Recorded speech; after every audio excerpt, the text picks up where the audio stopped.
اسلام آباد high court کے ججز کے سینیورٹی تبدیل کرنے کے خلاف 5 ججز کی ریپریزنٹیشن مسترد کر دی گئی۔ اسلام آباد ہائی کورٹ کے چیف جسٹس عامر فاروق نے تحریری فیصلہ جاری کر دیا۔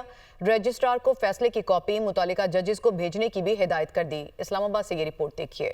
اسلام آباد ہائی کورٹ کے ججز کی سینیورٹی تبدیل کرنے کے خلاف 5 ججز کی ریپریزنٹیشن مسترد۔ 3 صوبائی ہائی کورٹ سے ججز کے تبادلے کے بعد جاری کی گئی سینیورٹی لسٹ برقرار۔ جسٹس عامر فاروق نے وجوہات کے ساتھ تحریری فیصلہ جاری کر دیا۔ فیصلے کے مطابق لاہور ہائی کورٹ سے ٹرانسفر ہو کر اسلام آباد آنے والے جسٹس سرفراز ڈوگر سینئر پیونی جج برقرار رہیں گے، جبکہ صوبائی ہائی کورٹ سے ٹرانسفر ہونے والے ججز کو دوبارہ نیا حلف اٹھانے کی ضرورت نہیں۔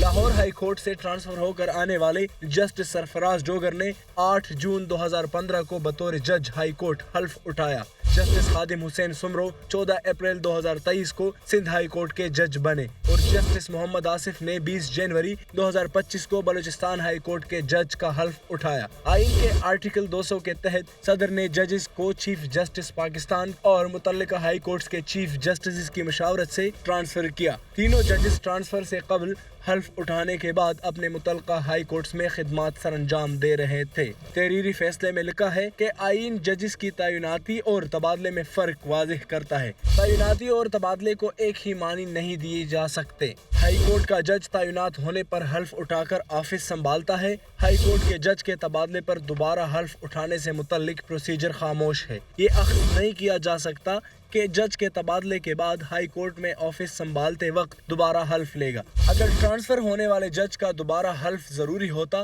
تو آئین میں اس کا ذکر کیا جاتا۔ سرحد پار بھارت میں تو ججز کا ٹرانسفر تسلسل سے ہوتا ہے۔ بھارت کی طرح پاکستان میں ٹرانسفر پالیسی نہیں، تاہم صدر آئین کے مطابق تبادلہ کر سکتے ہیں۔ بھارتی ہائی کورٹس کے ججز کے حلف کا متن بھی فیصلے میں شامل کیا گیا ہے۔ Justice Mohsin Akhtar Kayani, justice Tariq Jahangiri, justice Babar ستار، جسٹس سردار اعجاز اور جسٹس سمن رفت کی جانب سے ریپریزنٹیشن بھجوائی گئی تھی، جسے مسترد کیا گیا۔